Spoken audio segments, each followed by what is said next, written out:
Hey everybody, Mutka here, and welcome back to another episode of Dropkick SoCal.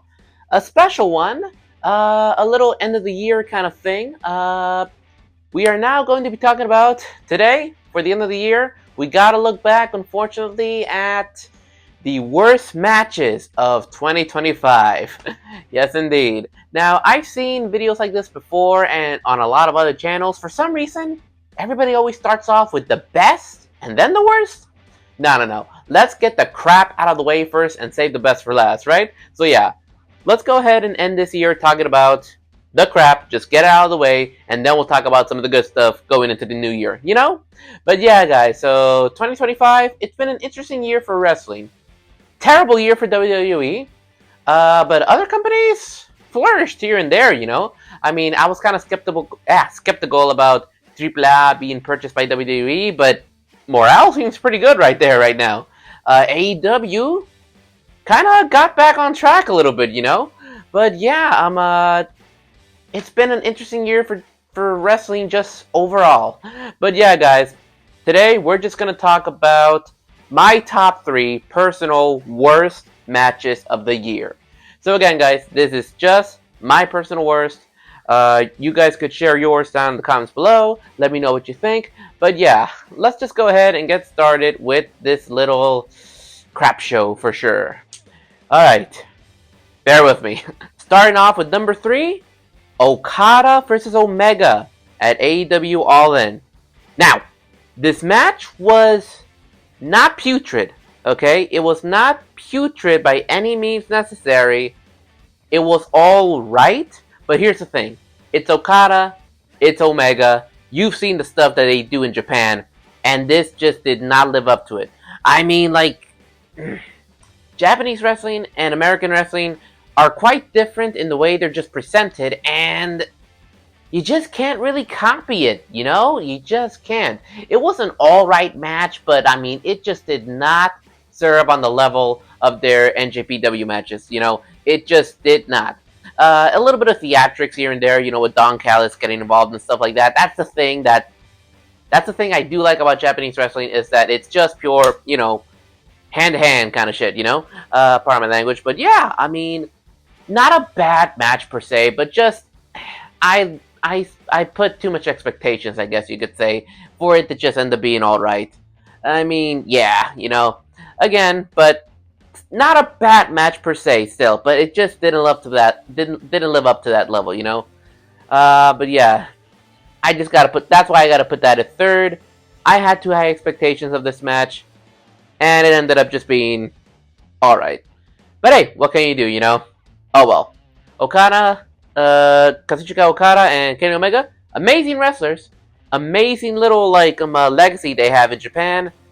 That one match, maybe they'll have more that are better, but that one match so far, trying to replicate what they had in Japan here in the US, so far, not to a good start. But hey, who's to say that maybe some other matches will be better. But yeah, that's going to start off with number 3. Number 2, Becky Lynch versus Nikki Bella, Clash in Paris. This was just a pure shit show. Shit show. I didn't even have high expectations or any expectations for this match. I didn't care about Nikki Bella coming back in, like, whatever, and all that stuff. But, oh my god, even though I had no expectations, they were so dropped. I mean, there's just something about Nikki and Becky that just didn't mix well together with each other, you know?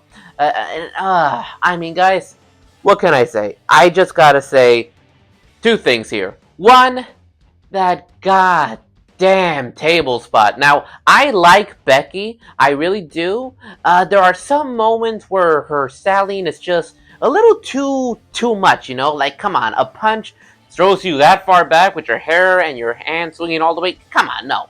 Overdoes it a little bit sometimes with the selling. But this was her over-the-top, ridiculous selling of all with that fucking table spot. God damn it, she wasn't even trying, y'all. That just looked terrible.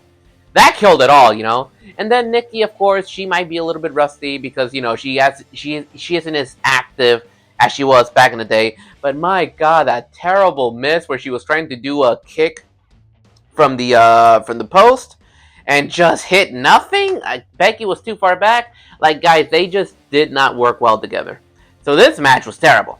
Just those two spots alone just stood out. Absolutely putrid. So terrible match. I didn't really have any expectations for this, you know? I didn't have any expectations for this, but man, I came in zero expectations and it just lowered it. I don't know. That doesn't make sense. Point is, it's a terrible freaking match. If you guys saw it, then you know what I mean. But my God, they just didn't blend well together. But speaking of expectations, number one, John Cena versus Cody Rhodes, WrestleMania 41. I blame the fucking Rock. I blame the fucking Rock. I mean, this match, kind of similar to Okada Omega, the match was alright, you know? It was really a match that you really could have done on like a Raw or something. You know, it did not scream... I mean, the match itself was not WrestleMania quality, you know? It wasn't bad, but god damn it, there was so much going into this. So much expectations and high-level expectations for this match. Because first of all, it started off... We can say this. It started off with possibly one of the most historic heel turns in wrestling. Freaking John Cena turning heel, joining alongside The Rock. For some reason, Travis Scott was there. But man, that heel turn was incredible. Fucking epic. And then the heel run itself was just garbage, okay? From the moment that Cena did that mid-ass freaking promo in Brussels. Yes! Mid-ass fucking promo in Brussels, okay? Y'all fuckers fucking overhyped that, overrated that. That promo was not fucking legendary. Mid. Fuck you guys. I'm gonna stand by that. Mid. Even Cena agrees, okay? Enough of that. But yes, from that moment on, his heel run was just garbage. He had some great moments with Cody and Punk, but everything else just did not live up to it at all. And then that terrible turn back, I don't know. I'm not going to get into that. I'm talking about the match.